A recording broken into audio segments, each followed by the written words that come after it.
바울은 자신이 사도가 된 이유를 얘기하고 있어요. 먼저 보면 하나님의 종이요 예수 그리스도의 사도인 나 바울은 사도된 것은 하나님이 택하신 자들의 믿음과 경건에 속한 진리의 지식과 영생의 소망을 위함이라.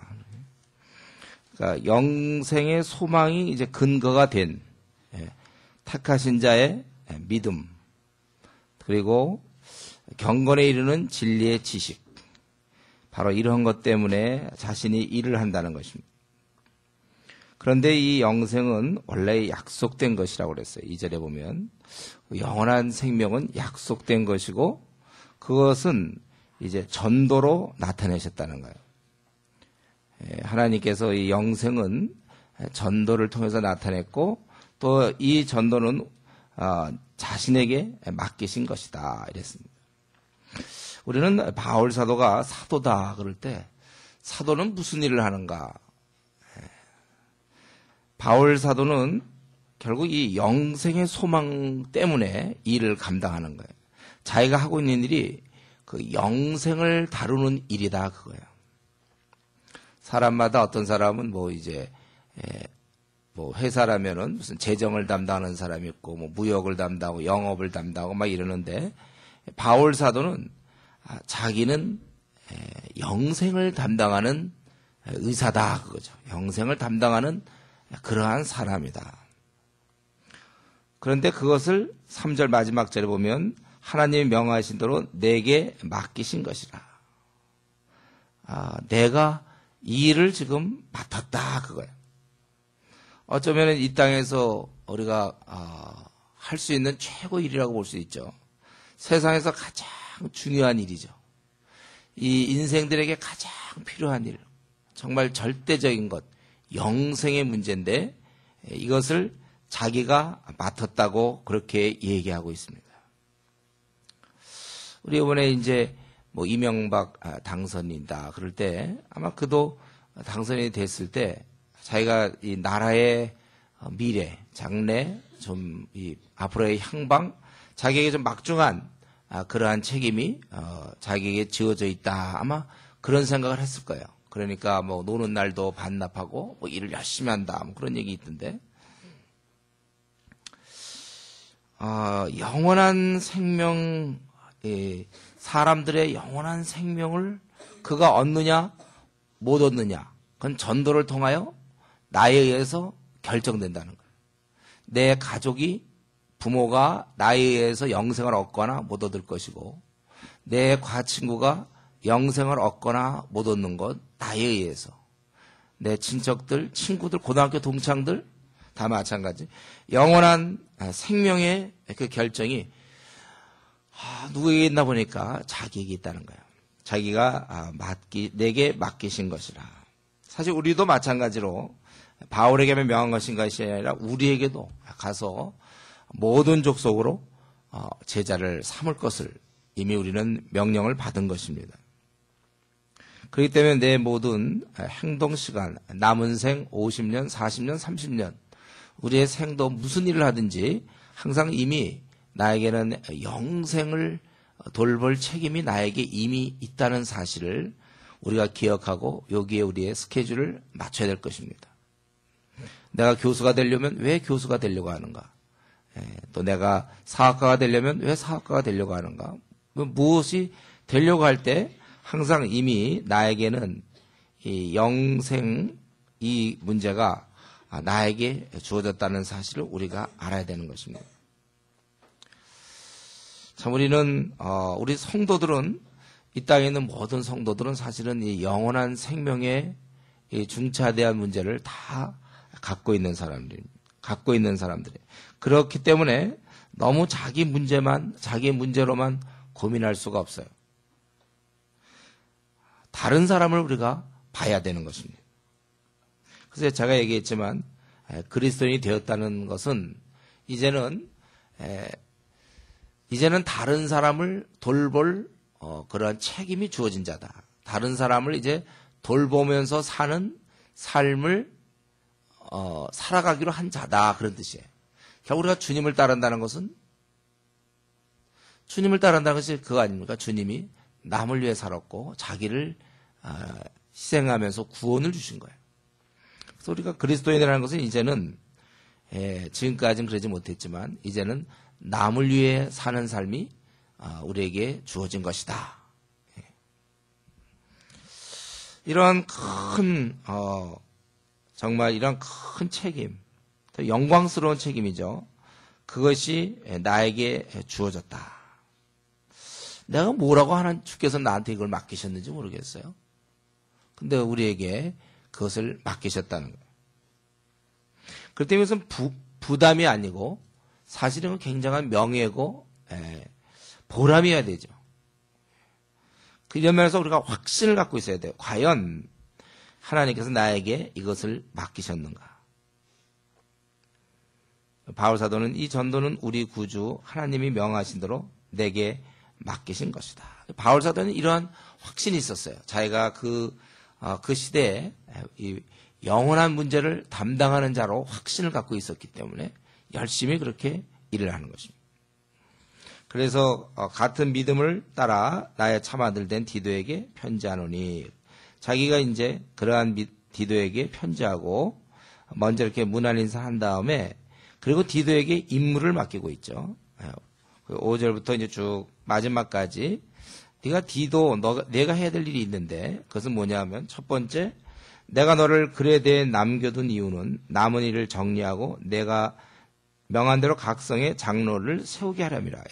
두 가지 일을 맡기셨어요. 너를 그레데는 우리 아까 살펴본 구불에서 좀 더 가야 돼. 더 가다 보면 또 그 큰 섬이 있습니다. 이게 이제 그레데라는 섬인데 거기에 아직까지 남은 일이 있다는 거예요. 이걸 정리해야 돼. 우리 뒤에 잘 들립니까? 어제 좀 안 들렸다고 그러던데. 잘 들려요? 남은 일을 정리하라. 정리하기 위해서. 아직 끝나지 않고 남긴 일이 있고, 두 번째 할 일은 각성의 장로들을 세울 것이다. 너가 장로들을 세워야 된다.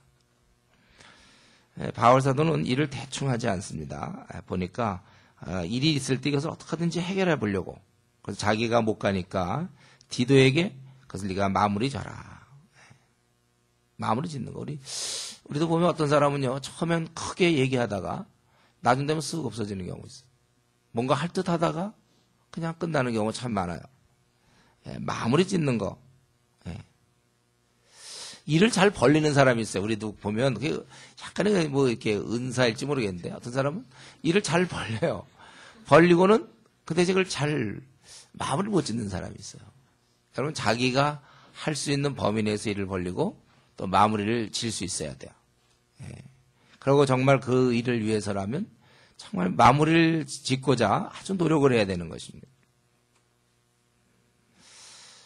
여기 보면은 남은 일을 잘 정리하고 그리고 내가 명한 대로 각성의 장로들을 세우게 하려 함이니, 이제 그 위에 나오지만 이 그레데인 사람들이 엉망입니다.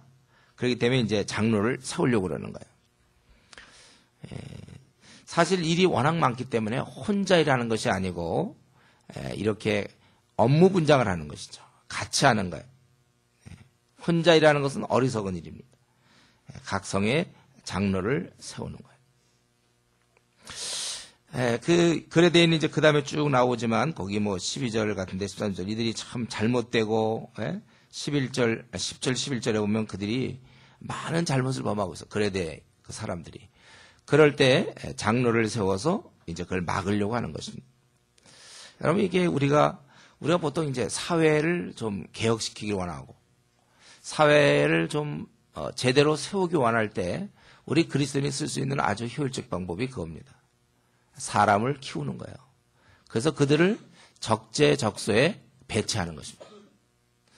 이게 우리 이제 그리스도인의 일반적인 사회 개혁 방법이죠. 그래서 이러한 뜻을 갖고 있는 좋은 사람들을 많이 이렇게 배출해서 적재적소에 놔두면 그들이 그것을 자기에 속한 영역을 이제 막아주는 거죠. 이렇게.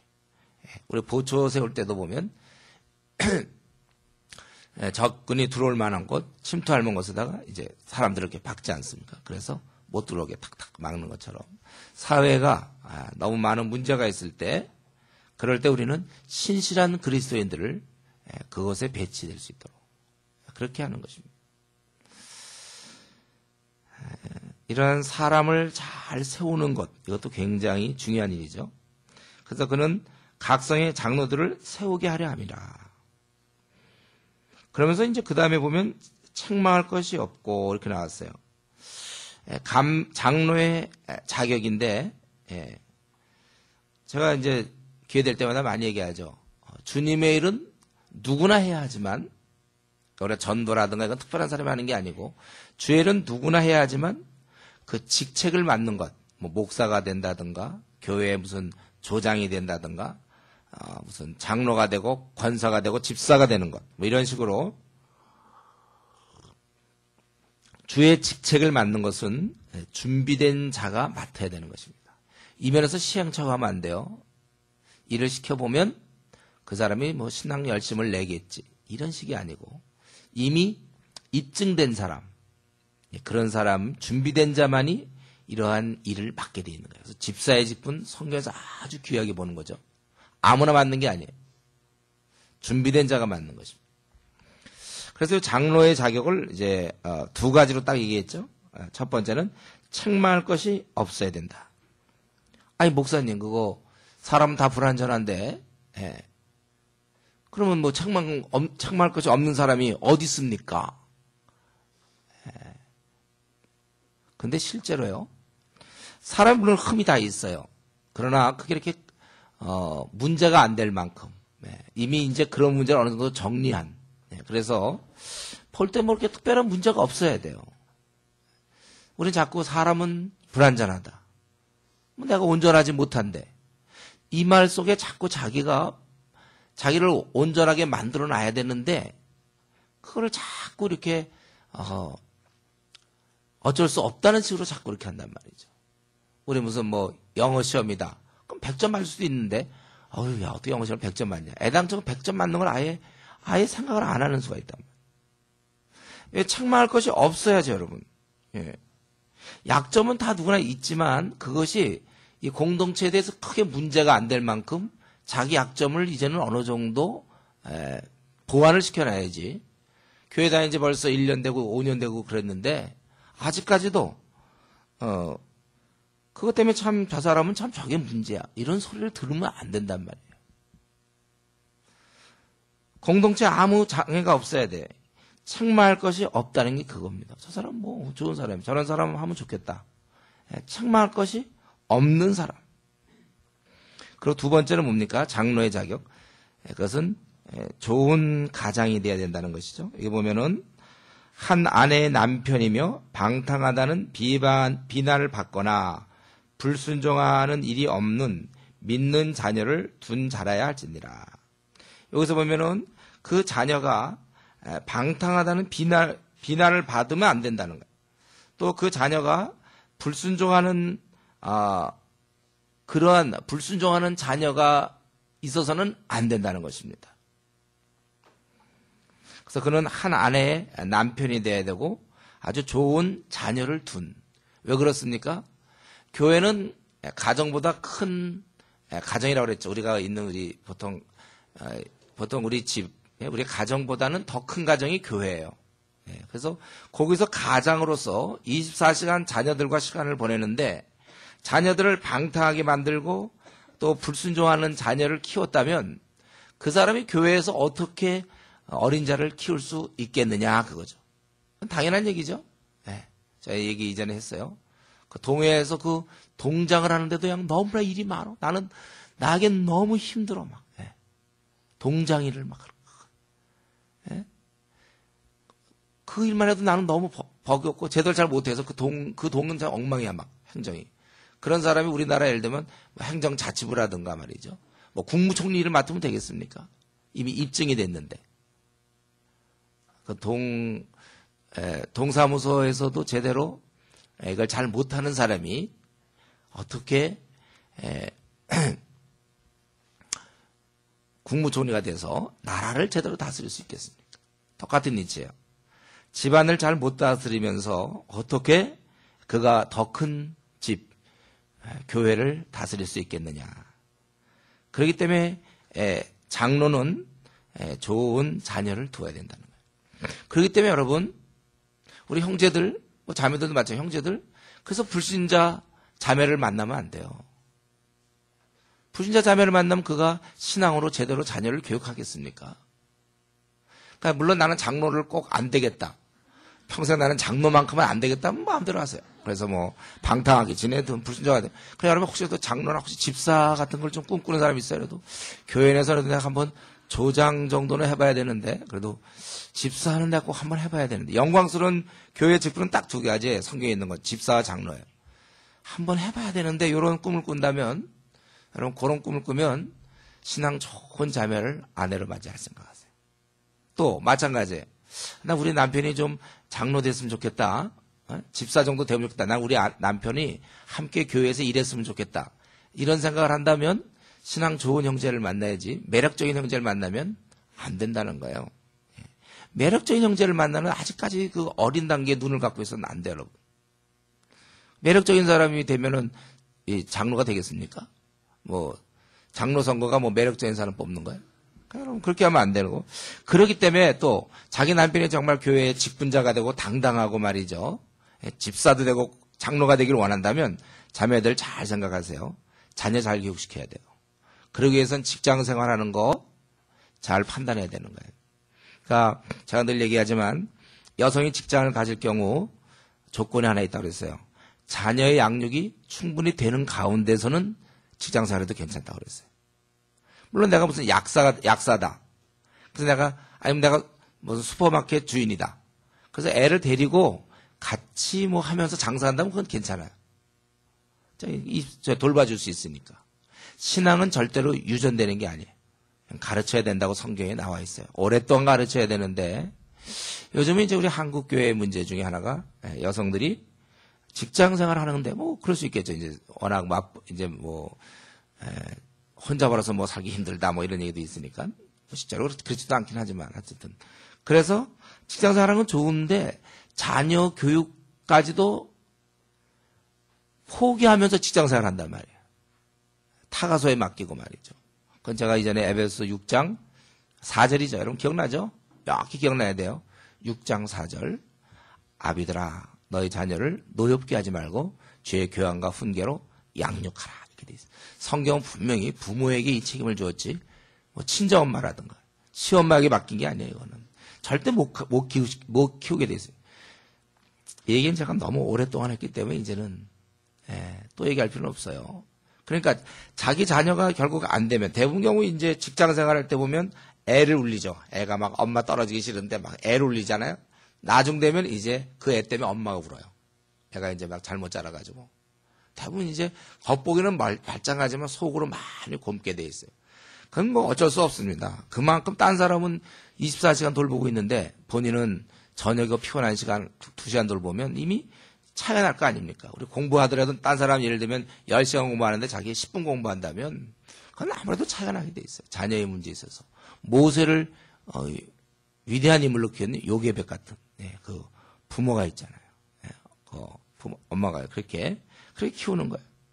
그러니까 위대한 인물이 됐죠. 그래서 만약에 이 자녀는 자기는 뭐 직장생활 다 하고 자녀도 막 대충 좀 키워놓고서는 왜 내 남편이 장로 안 되는가 집사 안 되는가 여러분 그렇게 따지지 마세요. 원망하지 마세요. 여기 보면은 분명히 교회라는 데는 방탕하거나 불순종하는 자녀를 키우지 아니한 부모 그 사람에게 그 자격이 돌아가는 거예요. 그 기회가 주어지는 것입니다. 그래서 두 가지 책망할 것이 없어야 되고 좋은 가장이 돼야 된다. 하나님의 남편이며 믿는 자녀를 두어야 된다. 그래서 혹시 여러분도 혹시 마찬가지 여러분이 방탕한 생활하면 안 되는 이유가 혹시 자기 아버님 그래서 장로 못 되게 하거나 집사 못 되게 하면 안 돼요. 잘 생각하세요, 여러분. 혹시 나는 우리 아버님께 복수하겠다. 이런 마음이 있으면 방탕하게 살면 그러면 이제 집사 장로 안 되는 거죠. 우리는 그렇게 돼 있어요. 이미 그 드러나는 거예요. 결국 내 인격과 내 삶이 부모가 나를 어떻게 교육시켰는가가 드러나는 거라니까요. 그래서 잘 생각하셔야 돼. 이런 문제에 있어서. 그리고 나서 보면 감독은 7절에 감독이라는 나와 있죠. 5절에서는 장로. 보통 장로와 감독은 같은 말입니다. 다만 이제 보통 명예, 인격 이런 걸 이런 측면에서는 장로라고 쓰고 어떤 사역, 일 이런 측면에서는 감독, 즉 하나님의 청지기에 대해서 얘기하는 거예요. 그래서 여기 감독은 그러니까 앞부분에 그 내용이 다 사실은 맞는 거예요. 그러니까 이미 감독도 책망할 것이 없어야 되고 좋은 가장으로서 이렇게 돼야 된다는 것이죠. 하나님의 청지기로서 책망할 것이 없고 한 번 더 나오는 책망할 것이 없고 제 고집대로 하지 아니하며 급히 분내지 아니하며 술을 즐기지 아니하며 구타하지 아니하며 더러운 이득을 탐하지 아니하며 여기 보니까 6가지 총 13가지가 나오는데 그중에 앞부분 6가지는 부정적인 게 나와요. 이런 감독은 안 된다. 아까도 얘기했지만 책망할 것이 없어야 된다. 약점은 있지만 그것이 공동체에 영향을 주어서는 안 돼. 공동체에 영향을 줄 정도의 약점이라면 그는 책망할 것이 있는 사람이고 그런 사람은 직분을 맡으면 안 되는 것입니다. 그리고 제 고집대로 하지 아니하며 공동체를 섬길 때 자기 고집대로 하면 안 된다는 거. 제가 기회 될 때마다 얘기했지만은 이 고집 부리는 거. 우리 고집 센 것이 죄가 아닌 것처럼 생각하는 사람이 있어요. 여러분 고집 센 거는 참 나쁜 거예요. 다른 사람을 받아들이지 않는 거거든. 우리는 저 사람 좀 고집이 좀 있는 편이야 하고 이렇게 그냥 넘어갈 수 있지만 이 고집이라는 건 나쁜 거예요. 항상 자기 뜻을 관찰하고 자기 의견을 관찰하려고 그러고. 고집. 우리 신앙인이 무슨 고집이 있습니까? 우리 고집대로 살면 안 돼요. 고집. 자기 걸 상상. 말을 안 들어, 이 사람은. 누가 주위에서 아무리 얘기해도 자기가 한번 마음만 정하면 신념은 그래야 되죠. 예수님 왜 구원이 없다든가. 이건 뭐 누가 뭐라도 흔들면 안 되지만 자기가 뭘 하려고 하던 거 있잖아요. 주위에서 이렇게 여러 사람이 권해도 소용없어. 그냥 고집 부리는 사람들이 있어요. 이건 아직 미성숙의 특징입니다. 고집이 있다는 건 아주 미성숙한 사람들. 한번 우기면 끝까지 우겨. 그러니까 보통 고집 있는 사람은 자기가 고집이 있는지 없는지를 어떻게 알 수 있습니까? 자기가 고집이 있는지 없는지 어떻게 알 수 있어요? 보통 이렇게 회의 같은 거 할 때. 이상하게 내가 얘기하면 꼭 관철이 돼, 내 의견이. 그런 경우는 이미, 물론 탁월한 의견이기 때문에 되는 경우도 있는데, 그것보다는 딴 사람들이, 아유, 제가 또 얘기하기 시작했으니, 꺾을 것 같지도 않고, 그냥 맞춰주자, 이런 경우가 있단 말이에요. 고집 센 건 나쁜 거예요. 자기가 하면 자기 자신 생각할 때 어때? 좀 고집이 좀 센 편입니까?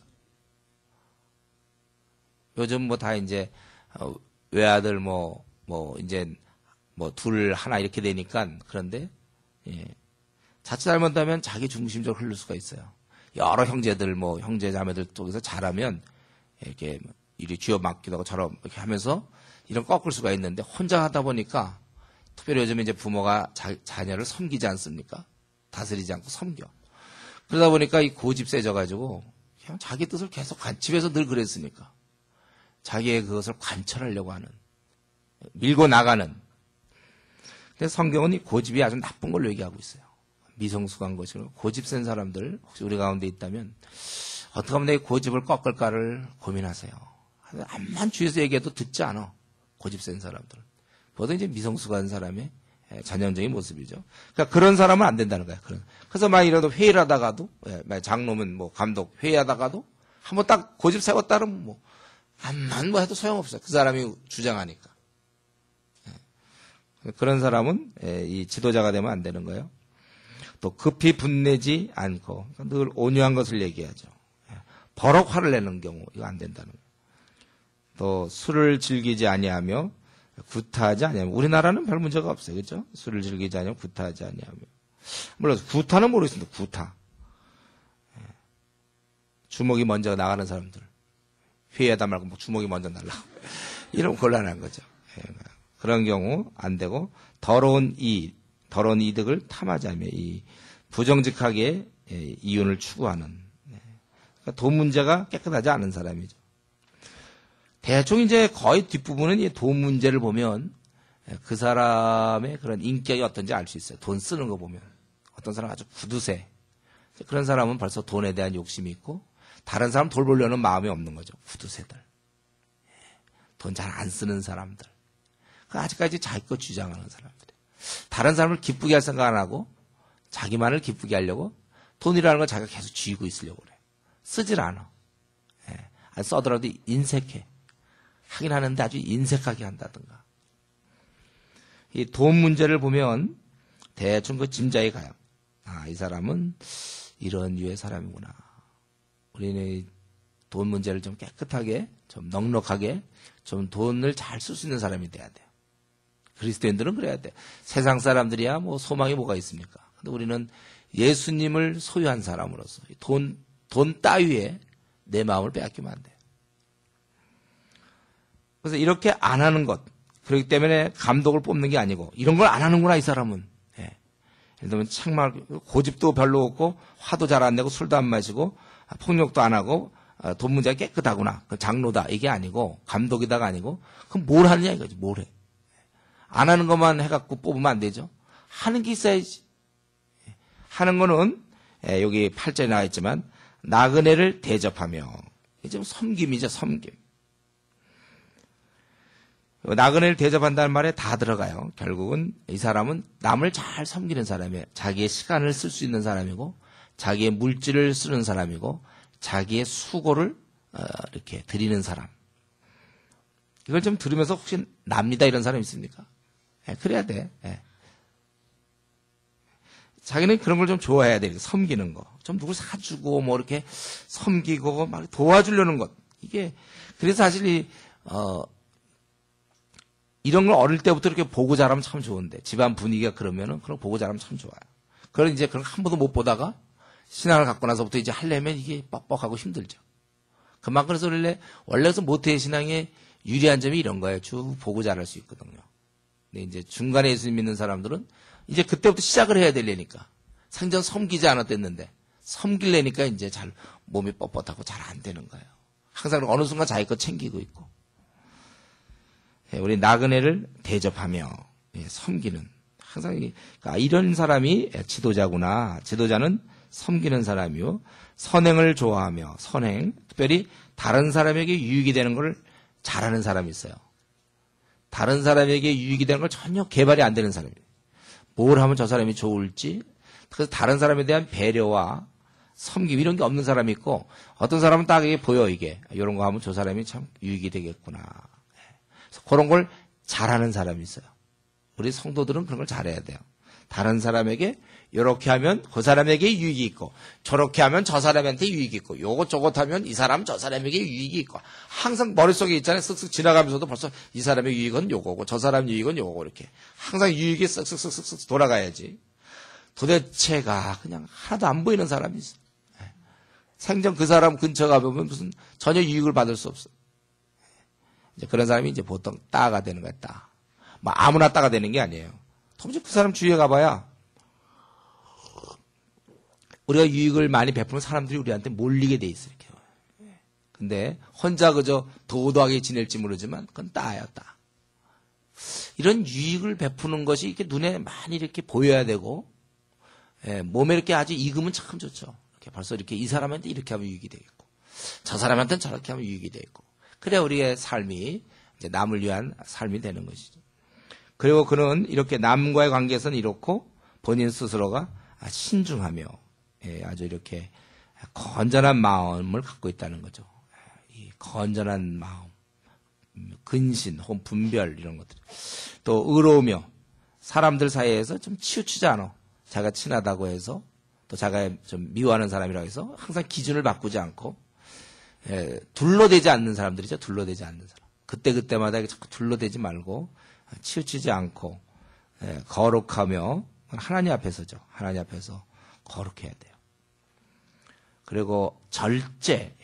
온라인 절제가 많이 이제 요즘은 이 시대는 이제 편안하다 보니까 이 절제가 많이 없어지는데 자기의 어떤 충동들 이거 별로 좋은 게 아니다. 이런 충동을 다스리는 것을 얘기합니다. 도덕적인 힘이 있는 거죠.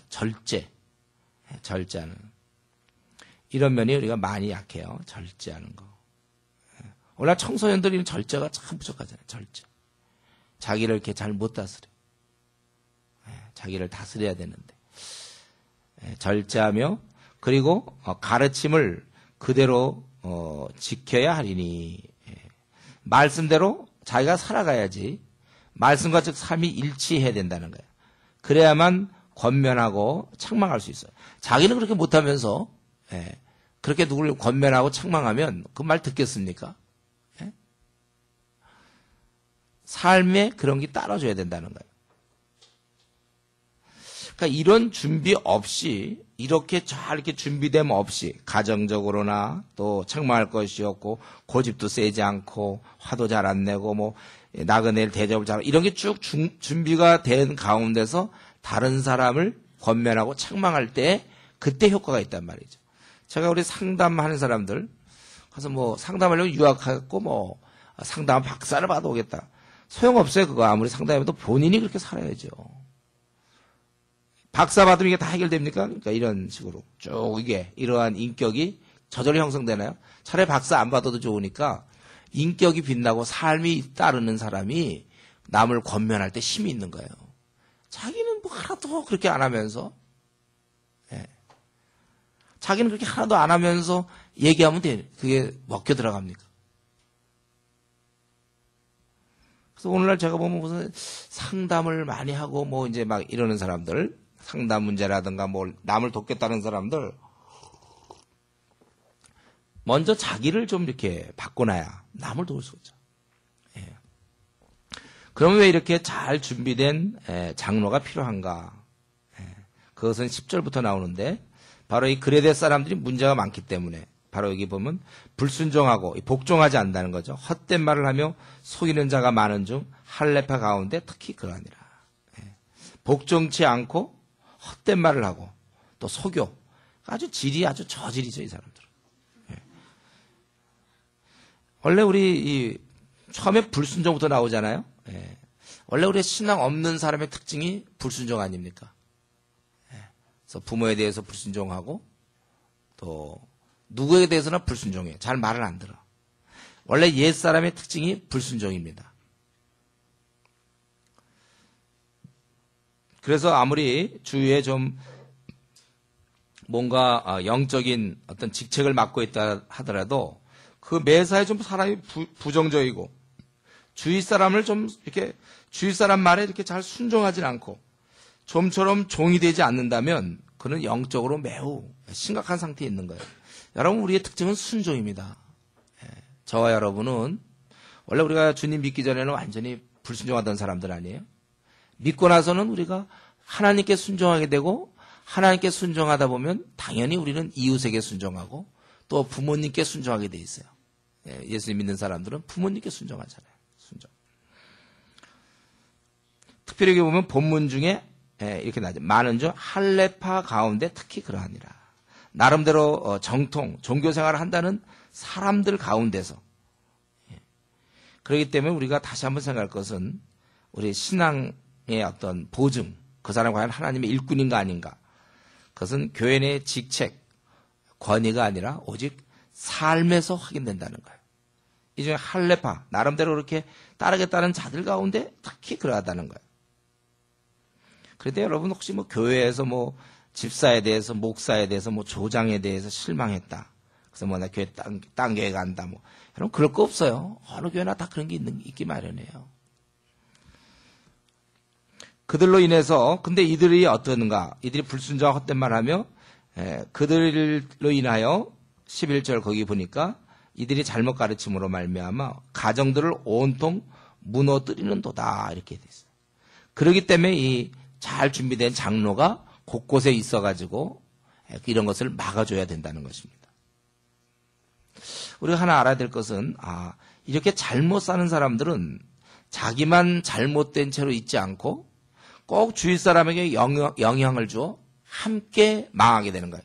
이제 망하게 될 이 사람들이 다른 사람을 가르쳐서 온통 무너뜨리는 도다 이렇게 돼 있어요. 그래서 제가 여러분 저 친구 잘 사귀어야 된다는 그거 아니에요. 특별히 우리 중고등 청소년 때 친구 잘 사귀어야 된다고 그러지만 제가 보기엔 그게 아니고 대학 시절에 친구 잘 사귀어야 되고 직장 생활하면서도 친구 잘 사귀어야 돼요. 평생 잘 사귀어야 돼요. 주위 사람이 이렇게 영향을 준단 말이죠. 그래서 우리가 이 수련회는 뭐 한 주, 두 주, 세 주, 요 기간이지만 이제 여러분들이 여기서 이 말씀을 보며 영향을 받지만 일단 이제 집에로 돌아가서 다시 뭐 회사나 또는 학교로 돌아가면 거기에는 아마 이 나에게 영향을 줄 불신자들이 많이 있을지 몰라요. 아니면 교회는 다닌다고 그러지만 세속적인 그리스도인, 즉 헌신이 안 돼 있는, 주님을 위해서 살 아무런 준비가 안 돼 있는 사람들, 그런 사람 여러분 많이 만날 수 있거든요. 그들에게 영향을 받는 거예요. 제가 이전에도 교회 있을 때마다 얘기했죠. 제가 이전에 어떤 한 사람을 도우려고 그러는데 주일만 이제 한 번씩 만나서 돕지만 도무지 안 바뀌는 거예요. 그 안 바뀌는 이유가 나중에 알아서 1년 지난 다음에 그 주위에 3명, 삼총사가 있었어요. 다 세속적인 그리스도인이었어요. 교회는 다니는데 아주 세속적이야. 세상적이야, 아주 세상적. 성경과 너무 거리가 멀어. 그 친구들은 그 성경을 거의 연구해 본 적이 없는, 주일날 그저 예배만 겨우 드리고 마는, 전혀 이 진보가 없는, 학교를 들어갔지만 그냥 1학년에 멈춘 그런 사람을 자꾸 만나니까 자꾸 넘어가는 거예요. 여기 보니까 이제 이런 사람들에 의해서 불순자가 헛된 말을 하며 속이는 자가 많은 줄 할례파 가운데 크게 그러하니 그들의 입을 막을 것이라. 왜냐하면 이런 사람들이 가르쳐서 가정들을 온통 무너뜨린다고 그랬습니다. 그러니까 여러분 이런 상황을 늘 우리는 생각하셔야 돼요. 이것이 문제죠. 오늘날도 지금 우리 많은 교인들이 미혹되고 있지 않습니까? 왜 열심을 못 내나요? 주위 사람들이 그렇게 사니까. 지금 우리 이단에도 많이 들어갔고 또 미성숙한 채로 그대로 머물러 있는 사람들이 많아요. 함께 망할 자들이 우리 성도들 주위에 많이 포진되어 있단 말이에요. 그래서 우리는 지금 이렇게 신앙생활을 하지만 우리가 언제 떠날지 몰라요. 만약에 내 주위에 안 믿는 사람이 많이 있다면 그들의 영향을 받아서 우리가 무너진다는 거예요. 물론 내가 서 있으면 되죠. 확실히 서 있느냐. 그래서 이 시간에 한번 여러분 누가 이상한 와서 뭐 이상한 말을 하고 어떤 세상적인 얘기를 하고 그럴 때도 여러분 흔들리지 않을 만큼 확실히 여러분 서 있습니까, 여러분? 우선 나부터도 확실히 서서 같이 망하면 안 돼. 그 사람들 망할 사람들인데 세속적인 그리스도인들인데 자꾸 나한테 세속적인 것을 계속 요구하고 그럼 나도 이게 따라간단 말이에요. 내가 그렇게 안 될 만큼 지금 현재 이 시점에서 여러분 확실히 서 있습니까, 여러분? 이게 중요한 거예요, 우리가. 자기 자신을 생각해 볼 때 확실히 서 있는가. 제가 이제 군대 갈 경우 벌써 형제들한테 얘기하는 게 뭐예요? 네가 신앙이 견고해서 아무리 군대에서 뭐라 그래도 네가 흔들리지 않을 수 있겠느냐. 특별히 카투사를 갈 경우는 더 심하죠. 시간은 남고 온통 보이는 것은 음란한 것밖에 안 보여. 그 3년 동안 음란한 분위기 들어가서도 신앙을 지키겠느냐. 카투사야. 굉장히 중요한 문제 이거. 자기가 확실히 서 있어야 된다는 거예요. 자기가 확실히 서 있어야 돼요. 이 면에서 나는 확실히 서 있는가. 자기를 들여다보세요. 왜 내가 이렇게 왔다리 갔다리 하는가. 확실하지 않기 때문에. 나는 확실히 서 있어야 돼. 그래서 제가 여러분이 확실히 서 있기 위해서는 이 정도는 돼야 된다고 제안한 게 뭡니까? 신구약 66권 중에 최소한도 22권, 3분의 1 정도는 연구해야지. 한 두세 권 연구한 그 두세 권 연구해서 깨달은 그 시각으로 세상을 보면 보이는 게 뭐가 있겠습니까? 그러니까 항상 헤맬 수밖에 없는 거예요. 주의 말씀은 내 발의 등이요 내 길의 빛이라. 내 인생길이 결국 세상적으로 보통 사람들이 가는 것처럼 간단 말이에요. 그러지 않으려면 여러분들이 최소한도 성경을 22권 이상 여러분들이 연구해야 되고, 그래 여러분들이 1시간 이상씩 매일 기도하셔야 돼요. 위로부터 머리로 알아도 할 수 있는 힘이 있어야죠. 지혜와 성령 충만. 여러분들이 그래서 기도해야 돼요. 회개도 하고 결단도 하고. 그러니까 PBS 한 22권 정도 연구하고 기도는 1시간 이상 하고, 그리고 내가 영적 경험을 가지기 위해서라도 한 20명 정도를 거듭나게 하고, 그리고 공동체가 여러분 든든하게 지켜줄 때 그래도 넘어질지 모르는데 그래도 그 정도라면 좀 어느 정도 서 있는 것이 아니냐, 그렇게 얘기할 수 있다. 그러니까 지금 제가 이렇게 기준을 얘기했는데 이 기준에 약간 못 미치는 건 괜찮지만 너무 못 미치는 사람들, 이건 자기가 위험하다는 거예요. 자기가 지금 굉장히 준비가 안 된 상태라는 사실을 여러분 아세요. 그 준비 안 된 상태에서 어떤 걸 판단할 때 어리게 결정한다는 거죠. 우리 어린애들이 뭘 결정할 때가 굉장히 어린 결정이죠. 우리 꼬매들이 한 5살 먹은 요즘은 좀 영악스러워서 그런지 모르지만 4살 먹은 애입니다. 4살. 아주 그냥 공주 같은 옷을 입고는 예를 들면 이제 여기 막 흙탕물 있으면 거기 가서 논다든가. 구분이 안 되는 거죠, 제가. 공주 옷인데 가서 흰 옷인데 가서 흙탕물에 가서 막 논다. 이게 전혀 자기가 하고 있는 걸 모르는 거예요. 분간이 안 되니까. 그러면 10살만 돼도 벌써 그건 알죠. 안 가죠. 공주 옷이니까 안 가요. 자기가 분간이 돼야 돼. 자기 생도 여러분 앞으로 이제 40년, 50년짜리 생을 여러분 더 살아가야 되는데 어떻게 살 것입니까? 자기가 확실히 서 있습니까? 그러니까 4살, 5살, 6살은 유괴당할 수가 있다니까요. 지금 여러분 유괴 안 당해요. 유괴 안 당해요, 여러분들은. 제가 그건 근데 어린애는 당할 수가 있다는 거예요. 왜요? 자기 게 없으니까. 영적으로 위로부터 공급되는 자기 것을 갖고 있어야 돼요. 확실히 서 있어야 돼요. 이게, 그러면 그렇지 않으면 참 이게 어떻게 흔들리는지 몰라요. 나부터 확실히 서 있어야 되는 것입니다. 그리고 우리도, 이러한, 오히려 다른 사람을 이렇게 일으켜 줄 수 있는 이제 그런 입장이 돼야죠. 어쨌든, 그때나 지금이나 항상 그 가르침의 싸움이에요. 그래서 교회를 열심히 출석하는 것만 갖고 되는 게 아니라 출석하는 동안에 부지런히 여러분들이 이 성경을 공부해서 가르침을 확실히 붙잡아야 돼. 진리를 확실히 알아야 된다는 거. 의대생도 마찬가지죠. 의대만 왔다 갔다 하면 다 됩니까? 가방 들고. 가서 열심히 자기 걸 하나하나를 공부해야 돼요. 그래서 인턴 때 공부할 게 있고 레지던트 때도 해야 될 게 있어요. 그렇게 해서 11년 정도 해야 그래야 뭘 싫어하든지 말든지 할 거 아닙니까? 나라는 사람도 우리가 일반적으로는 지금 이제 초등학교, 중학교, 고등학교, 대학 이렇게 되니까 이 정도에서는 이제 어느 정도 길은 보여요. 그래 영적으로는 지금 우리가 몇 학년입니까? 영적으로는. 신앙적으로는 몇 학년이에요? 성경적으로는 몇 학년이냐 이거예요. 여기에 관심을 둬야 돼 우리가. 빨리 이것도 영적으로도 대학생이 돼야 된다는 거. 뭐든지 노력 없이 되는 일은 없어요. 다 노력을 통해서 올림픽 선수들도 보면 다 노력을 해서 올림픽 그 게임에 출전해서 금메달 따든지 은메달 따든지 그렇게 되는 거잖아요. 이 신앙도 그냥 저절로 되는 게 아니에요. 많이 노력을 해야 됩니다, 여러분. 이 특별히 요 준비 때, 아직 젊을 때, 가능하면 이제 결혼하기 전에. 왜냐하면 생애 제일 중요한 배우자를 선택할 때 자기 눈으로 선택하면 좋거든. 자기의 관점을 가지고 성경 한 22권 정도 가지고 관점을 하면 이 관점을 갖고 있으면 절대로 예쁜 자매랑 결혼 안 해요. 마음에 준비되어 있는 이 마음이 밝고 준비되어 있는 사람한테 결혼. 또 매력적인 형제를 쫓아가지 않습니다. 매력적이면 소용없거든요. 신실한 형제를 이제 바라보게 되는 것이죠. 이게 그러니까 이걸 갖다가 아무리 주위에서 그 사람 만나지 말고 저 사람 만나라 얘기하면 소용없어요. 자기 눈에는 그 흙탕물이 괜찮아 보이는데 어떡합니까? 꼬매들한테. 이제 자기가 결정해야 돼요. 그러니까 여러분들 굉장히 이제는 나이를 먹고 우리가 대학생이 되고 성년이 된다는 건 자기 일을 자기가 이제 책임져야 되는데 여러분 과연 무슨 기준으로 그 자매를 만나는 겁니까? 무슨 기준으로 그 형제를 만나고 무슨 기준으로 유학을 가며 무슨 기준으로 자기가 어떤 직장을 택할 수 있겠어요?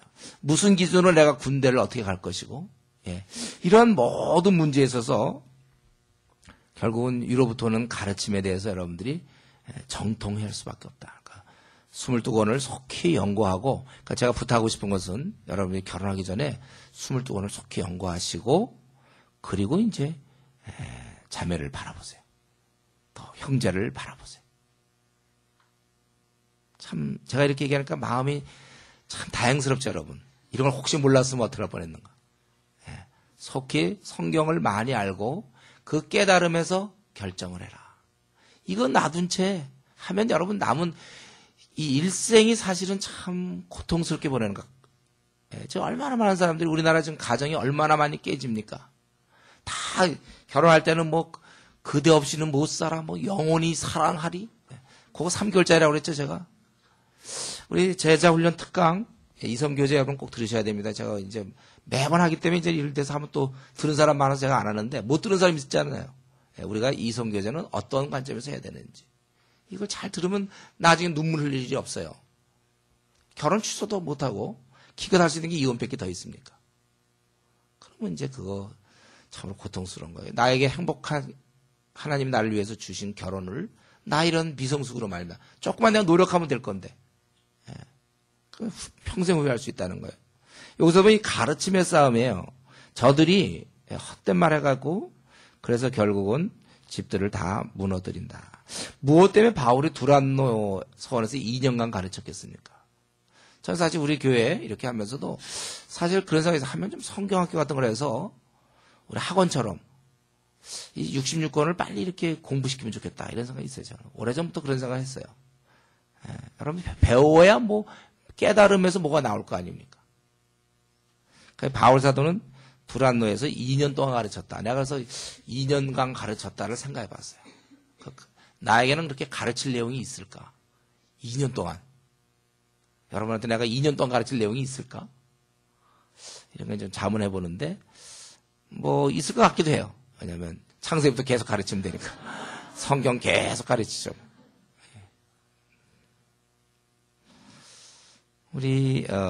저는 뭐, 제가 이제는 좀 나이가 들어서 그런데, 만약에 내가 한 20대라든가, 지금 한 30대만 되면 정말 좋을 것 같아요. 그때는 힘이 안 들잖아요. 지금 이렇게 앉아서 하고 있잖아요, 제가.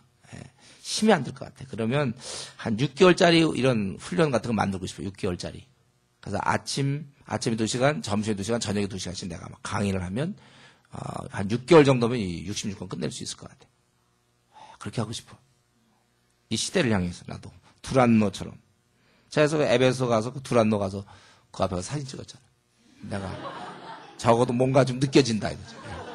제가 딴 사람한테 두란노 꼭 좀 찍어달라고 제가 그 앞에서 이렇게 섰는데. 두란노, 이게 가르침의 싸움이에요. 사실 여러분들이 이렇게 이제 3주 훈련을 받는 것은 그나마 이제 못했던 거 보충을 하는 거지만 이건 사실은 짧아요. 여기서 어쩌면 습관을 만들어야 되고, 이거 3주가 아니라 이제 앞으로 계속 써먹어야 돼요, 여러분들이. 요번처럼 PBS를 시간만 날 때마다 계속 하면서 말씀을 계속 자기 것으로 받아들이는 거예요. 계속. 우리 고시하는 사람들 보면 무슨 판례 같은 거 계속 외우지 않습니까? 자꾸 막 외우고 자기 것으로 받아들이고. 내가 영어 회화를 하려고 그러면 영어의 문장들을 자꾸 내 것으로 자꾸 하나씩 만들어가면서 자연스럽게 되는 것처럼. 성경도 내가 내 것으로 자꾸 이런 이 가르침을 세상에서 주는 것과 전혀 다르거든요, 이 가르침이. 그걸 계속 자기 것으로 이렇게 흡수해야 돼요. 그래서 이 흡수된 그것을 바탕으로 세상을 살아가야 된다. 그래서 우리가 3주 하지만 사실 이것도 짧은 거죠, 짧아. 우리 처음에는 우리가 한 달 했잖아요. 한 달 했다 내가 이제 지쳐가지고. 그 다음에 이제 2주만 하자. 그래서 또 2주 하다가 또 너무 짧다고 또 막 그래서 3주 이렇게 한 거잖아요. 이 기간 동안 여러분들이 습관을 만들어야 되고, 성경에 대해서 눈을 가능하면 좀 열어야 됩니다. 그리고 이제, 이렇기 때문에, 온통 무너뜨리기 때문에, 그래서 12절부터 마지막 16절까지 내가 그들을 엄히 꾸짖어라. 그의 명령이에요. 엄히 꾸짖어라. 여기 이렇게 얘기했죠. 그레데인 중에 어떤 선지자가 말하되, 아마 그것은 이제 당시의 세속 철학자겠죠. 그레데인 가운데 어떤 나름대로 지혜자가 말하되, 그레데인은 항상 거짓말쟁이며 악한 짐승이며 배만 위하는 게으름뱅이라 하니. 이제 이 자기도 그레데인이겠지만은 가만히 보니까 이 사람도 거짓말쟁이라는 거예요. 그리고 악한 짐승이고 아주 게으름뱅이다 이렇게. 그런데 바울이 이 증언이 참되도다. 바울이 이것을 인정할 정도로 이 그레데 사람들이 거짓말을 원래 잘 시켜. 물론 한국 사람은 어떻고 중국 사람은 어떻고 일본 사람은 어떻고 이런 특징이 있잖아요. 그레데 사람들은 아주 거짓말쟁이고 되게 게으르고 악한 짐승이라고 그랬어요. 여러분, 그레데 사람 이 증언이 참되도다고 얘기할 정도로 그레데 사람들은 좀 순수하지 않아. 그런 가운데서 이렇게 불순종하고 헛된 말하며 속이는 자가 많이 나오는 것입니다. 여러분, 이게 확실한 것은 신앙의 풍토를 무시할 수 없어요. 물론 거짓 교사들이 거짓말하는 거는 그들의 잘못이지만 원래 그런 데서 배운 것, 그 품성, 원래의 품성이 어느 정도 작용한 거죠. 어릴 때부터 그걸 쭉 보고 자라기 때문에. 그렇기 때문에 이 풍토라는 게 참 중요해요. 환경. 오늘 우리 한국 이 풍토를 잘 생각해 보세요, 여러분들. 우리 한국적인 이런 풍토를 좀 잘 생각할 때 너무 거짓말을 많이 해, 사람들이. 그리고 굉장히 음란하잖아요. 자, 한국이 너무 거짓말도 많이 하고 음란하고 한탕주의 또는 돈에 대한 아주 아주 그냥 집착 같은 게 있지 않습니까? 간 이런 풍토를 생각할 때 이게 근데 점점 늘어나는 것 같아요. 요즘 또 청소년들은 별로 꿈이 없어요. 많은 청소년들이 별로 꿈이 없고. 그러니까 이런 이 전체 분위기니까 교회도 가만 보면 사람들이 이렇게 오히려 위로받고자 교회 나오고 또 복받고자 교회 나오지 남을 전도한다든가 이런 건 진짜 없는 거예요. 자, 그래서 우리 교회가 전도하는 거 있잖아요. 이거는 좀 풍토를 바꾸려고 그러는 거야, 한국 교회. 아주 워낙 우리 지금 다들 자기 중심이고 개인주의잖아. 이게 어느새 교회에도 흘러 들어왔어요. 그 당시 그 시대 분위기라는 거는 우리가 막긴 막지만 쉽진 않아요. 사람들이 말씀에 대해 별로 관심이 없어요. 그리고 어느 정도 사니까 이제는 그렇게 열심히 기도도 잘 안 하고 핍박이 없으니까. 전도도. 제가 볼 때 이렇다면 한국 교계에서는 앞으로 훌륭한 인물이 상대적으로 적게 나올 거예요. 그러니까 점점 쇠퇴할 수밖에 없죠. 훌륭한 인물이 잘 안 나오니까. 오히려 중국에 이제 그걸 기대하게 되는 거예요. 중국에는 핍박 속에서 저들은 정말 가난했고 하나님을 더 의지하고 순교적 상황이었기 때문에 기복주의가 아니에요. 그들은 목숨 내놓고 섬겨요. 그래서 이제 소망이 있고 내가 보기엔 계속해서 이 풍토라는 게 별로 안 좋기 때문에 점점 그렇다는 거예요. 그러니까 지금도 보면 교회들 물론 다 그런 건 아니지만 상당히 많은 교회가 그저 사람을 편안하게 해주는 게 교회 목적 같아. 이미 그런 풍토로 자꾸 흘러가요.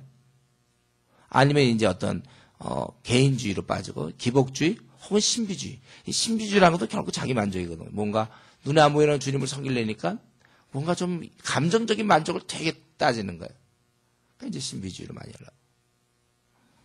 점점 이제 교회마다 방언 얼마나 많이 합니까? 방언. 뭐 진짜 방언도 아니겠지만 하여튼 방언 많이. 뭔가 거기서 자기의 뭔가 신비적인 걸 뭐 자꾸 느껴보려고. 말씀을 통해서 오시는 그 하나님을 잘 생각을 안 하고. 예, 이러한 풍토가 그래서 앞으로 점점 안 좋아지면 앞으로 우리 한국 교회는 점점 어두워지는 거예요. 싸워야 돼요. 그래서 이런 거짓 교사들이 이렇게 많기 때문에 그러므로 디도가 할 일은 이제 이것을 엄히 꾸짖으라 이렇게 돼 있어요. 내가 그들을 엄히 꾸짖으라. 그들의 입을 막아야 된다는 거예요. 이들의 11절에 그들의 입을 막을 것이라 그랬잖아요. 엄히 꾸짖어요. 이는 그들로 하여금 여기서 그들이라는 것은 이제 어린 신자들이죠. 왜냐면 자꾸 넘어가니까 그들로 하여금 믿음을 온전하게 하고 이렇게 꾸짖어 줌으로 이게 잘못된 거구나. 아무도 안 꾸짖으니까 이렇게 해도 되나 보다 이렇게 생각하는데 잘못됐다. 그게 꾸짖으니까. 그들의 믿음이 온전하게 되고 그리고 그들의 명령을 따르지 않게 하려 함이라. 그들을 야단쳤기 때문에 이게 잘못된 거구나 하고 그들을 따라가지 않는다는 거예요. 그래서 꾸짖어야 되는 거예요. 이렇게 해야 될 이유는 15절 16절에 보면 이미 이 거짓 교사들은 양심이 더러워져 있다는 거예요. 깨끗한 자들에게 모든 것이 깨끗하나 더럽고 믿지 아니하는 자들에게는 아무것도 깨끗한 것이 없고 오직 그들의 마음과 양심이 더러워져 있다. 이제는 안 되는 단계에 이미 고의적으로 한두 번의 실수나 몰라서 그런 게 아니라 이미 알면서도 양심이 더러워져 있기 때문에 이들은 말을 듣지 않아요. 마치 예수님이 아무리 표적을 보여줘도 이미 바리새인들은 듣지 않고 귀신을 쫓아내니까 바알세불을 힘내어서 쫓아냈다고. 완전 고의적으로 이집트의 바로 왕처럼 안 되는 거야 이건 아무리 해도. 그래서 그들은 말로는 뭐 하나님에 대한 얘기는 하지만 행위로는 부인하는 가증한 자요. 또 복종하지 않는 자요. 모든 선한 일을 버리는 자다. 여러분 우리 이것을 볼 때 그때나 한 2000년 전 그때나 지금이나 이 싸움은 계속해서 되고 있어요. 우리가 그러기 때문에 이런 잘못된 것에 대해서 분명한 견해를 가지고 꾸짖는 이러한 삶, 이것이 그렇게 중요하다는 거예요. 저는 이제 오늘 이 말씀을 보면서 우리가 바울 사도를 통해서 생각할 것은 뭐냐면, 바울 사도는 먼저 첫째로 보면 이들에 대해서 아주 이들의 잘못에 대해서 분명한 평가를 갖고 있어요. 이들은 정말 안 좋은 자라는 거예요. 가증한 자요, 불복종한 자요, 선한 일을 버리는 자다. 단정적으로 그들은 거짓말쟁이요, 악한 짐승이요, 배만 위하는 게으름뱅이라. 이 증언이 참되도다. 이렇게 얘기했어요. 단정적으로 말했다는 거. 오늘날은 이제 이렇게 얘기하는 사람 별로 없어요. 그래도 그냥 좋게 둘러서 그저 뭐 그렇게 꼭 바람직하지는 않다고 생각합니다. 뭐 이런 식으로 하는 거. 그냥 잘못된 얘기 절대 안 하죠. 그리고 오히려 이럴 때 이런 말을 해도 되는 건가? 그건 또 사람을 판단하는 거 아닙니까? 비방하는 거 아닙니까? 여러분 자꾸 이걸 우리가 분명히 알아야 돼요. 제가 지난번에도 한번 얘기했죠. 우리 설교 중에. 자꾸 내가 그 잘못된 것을 지적해 줘야 되는데 이때 떠오르는 성경 구절이 뭐라 그랬어요? 내 눈에 들보 형제 눈에 티. 그걸 늘 조심하라 그랬지. 잘못된 걸 잘못되게 얘기하는 것조차도 그렇게 해서는 되냐 이거예요.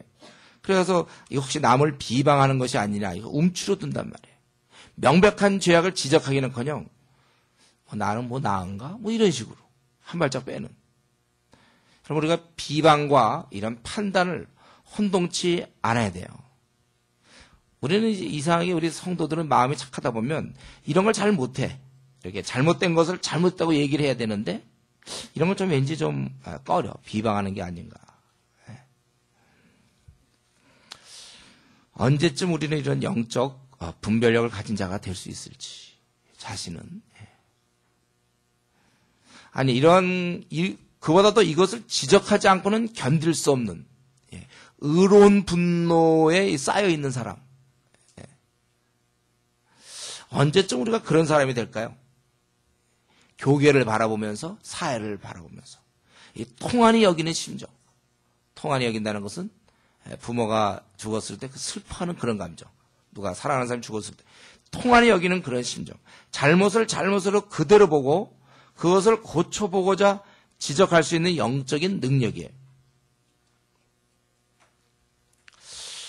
정말 우리 지금 엉망 아닙니까? 우리 한국 사회가. 또 한국 교회가 엉망이고 말이에요. 잘못된 게 이렇게 많은데도 집사들이 술 먹고 뭐 고스톱 다치고 하나님 나라에 관심도 없고 생전 1년 내내 한 명도 전도도 안 하고 거듭나는 사람들도 없고 성경 연구 진짜 안 하고 그냥 주일날 예배 좀 드리고 교회 봉사 좀 하다가 월요일부터 토요일까지 세상 사람과 비슷하게 살고 돈을 좋아하고 학벌을 좋아하고 똑같아. 세상 사람들하고 섬기는 거 별로 없고 고집 세고 이런 사람이 얼마나 지금 많이 있습니까? 이제 이런 걸 바라보면서 소위 어떻게 집사가 저럴 수가 있는가? 막 분해하고 교회에 또 안 좋은 소식을 들을 때 막 분해하고 막 이래야 되는데 그냥 쓱 넘어가는, 그만큼 자기 기준이 없다는 것이죠. 여러분, 우리는 정말 우리나라가 제대로 되려면 이런 아픔을 갖고 안타까워하는 자들이 많이 나와야 돼요. 그럴 때 이런 풍토를 바꿀 수 있는 거예요. 여기 각성의 장로들을 세우겠다고 그랬잖아요. 이런 자를 많이 키워놔야 되는 것입니다. 성도들이 미지근하고 세상과 타협하고 소위 주님을 믿는다고 그러면서도 정말 기복적으로 믿고 주의 말씀에 순종할 생각 없고 좀 놀다가 때가 되면 나도 헌신하겠다 뭐 이렇게 얘기하는 사람이 지금도 얼마나 많이 있습니까? 그건 믿는 게 아니거든요. 사회는 굉장히 세속적이고 음란하고 청소년들은 타락하고 어떻게 살아야 될지 모르고 지금 많은 경우 이제 뭐 게임과 인터넷 또는 이제 뭐 연예인 되려고 뭐 주로 이 청소년들이 그런 식으로 살고 있어요. 또 대학생은 대학만 들어오면 술도에 빠지지 않습니까? 네. 점점 우리나라에 그리스도인이 줄어가고 이단은 점점 늘어나고 아주 극성을 부리고 있는데 또 신학교에 막상 들어가 보면 참 너무나도 이 한가한 모습들 제가 많이 보고 사회는 이런데 이렇게 한가할 수가 있을까? 그럼 우리가 오늘 이 말씀 보면서 이러한 열정을 달라고 우리가 기도해야 돼요. 이러한 열정. 눈을 좀 들어서 이 시대의 그 어둠을 좀 우리가 바라보면서 정말 눈물을 흘릴 수 있는 자가 돼야 됩니다. 우리 바울은요, 지금 이 디도서 이렇게 1장을 딱 읽었을 때 느끼는 게 뭡니까? 바울은 지금 이런 시대의 분위기에 속해서 그냥 자기 원래대로 계획한 대로 사는, 보통 사람들이 가는 길, 그냥 이런 시대에 속해서 자기 그냥 길을 그냥 보통 코스대로 가는, 뭐 대학을 졸업하면 취직하면 뭐 승진하고 나 결혼하고 장가하고 뭐 그냥 자기 길만을 찾지 않고 그는 나와 있어요. 바울은 나와 있고 그 시대를 바라보고 있는 거예요. 시대에 속해서 자기 길을 가는 게 아니라 시대와 싸우고 있단 말이죠. 시대를 벗어나 있어요. 그리고 그 시대를 성경적으로 하나님이 기뻐하는 모습으로 바꾸려고 하는 그런 사람이라는 거죠. 이게 이제 진짜 우리가 살아야 될 삶입니다. 어떤 면에서 영적인 뭐 대통령이 될 수도 있는 거요, 국회의원이 되는 것이죠. 왜 우리는 이 한국의 이 현상을 보면서 가만히 있습니까? 이건 하나의 시대일 뿐이에요. 하나의 현상이 한국의 현상. 성경이 비춰볼 때 잘못된 것이 보일 때 우리가 한국에서 나와 있어야 돼요. 그리고 한국을 어떻게 바꿀까를 고민하셔야 되는 거예요. 우리가 이럴 청년의 때 이런 걸 꿈을 꿔야지. 내가 어떻게 하면 토익 점수 올려서 잘 좋은 데 취직하고, 이 말 또 오해하지 마세요. 공부하지 말라는 얘기 아니라고 그랬어요.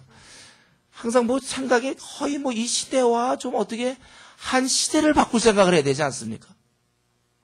오늘 이렇게 수많은 가정이 깨지고 청소년들이 탈선하고 어떻게 살아야 될지 모르고 대학교 들어가면 술독에 다 빠지고 노름에 빠지고 이런 많은 문제들. 기껏 하면 이제 취직하면 야근함으로써 또 가정이 다 깨지는 경우도 많고 자녀들 문제도 있고.